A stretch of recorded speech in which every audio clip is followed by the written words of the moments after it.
व्यवस्था होईल आणि लगेच 11ला या ठिकाणी ठीक गाथाभजनाला सुरुवात होईल आणि 11 ते 1 या ठिकाणी गाथाभजन होईल आणि 1च्या नंतर या ठिकाणी भोजनाची व्यवस्था म्हणजे सर्वांकडून असणाऱ्या पंक्तीत भोजनाची व्यवस्था केली आहे।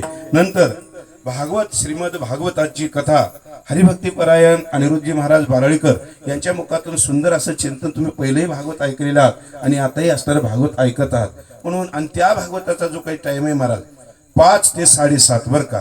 5ला म्हणजे 5लाच ज्यांना भागवत श्रवण करायचंय त्यांनी 4:45लाच इथं यावं बर का आणि 7:30ला भागवत या ठिकाणी संपणार आहे म्हणजे पुढील कार्यक्रमाला अडचण येणार नाही आणि 7:30ला भागवत संपल्यानंतर या ठिकाणी अर्धा तासामध्ये त्यांनी हरिपाठ करून घेतील लगेच भोजन होईल आणि लगेच कीर्तनाला सुरुवात होईल। उद्याचे कीर्तनकार हरिभक्तीपरायण ब्रह्मानंद महाराज जाऊरकर यांची कीर्तन सेवा होणार आहे।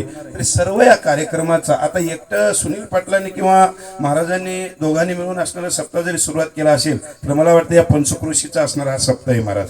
मला वाटतं जगद्गुरु तुकोबारायचं मंदिर आपल्या इथं कुठेही जवळपास नाही आणि तुकोबारायचं मंदिर आहे तर सर्वांनी आपण याला सहकार्य करून यांच्यामध्ये सामील होऊन सर्वांनी असणारं हे जर काही मंदिर आहे आणि मंदिर कोणाचं एकट्याचं नसतं बरं का। मंदिर कोणाचं एकट्याचं नसतं, मंदिर सर्वाचं असतं तसं सप्ताही सर्वाचाच असतो महाराज, एकट्याचा कोणाचाही नसतो बरं का। म्हणून सर्वांनी आता मला वाटतं इथं आजपासूनच गायकाला काही कमतरता नाही बरं का आणि आता इथं काही फोटो टाकले ते आज उद्यापासून येणारच आहेत महाराज। आपल्यापुढे गुणीजन मर्दंगकार गुणीजन गायक आणि किती जरी कीर्तनकार मोठा असेल तर गायकाशिवाय आणि मर्दंगाशिवाय काय होऊ शकत नाही बरं का। कीर्तनकार मी म्हणू नये म्हणून त्या सगळ्यांची साथ आपण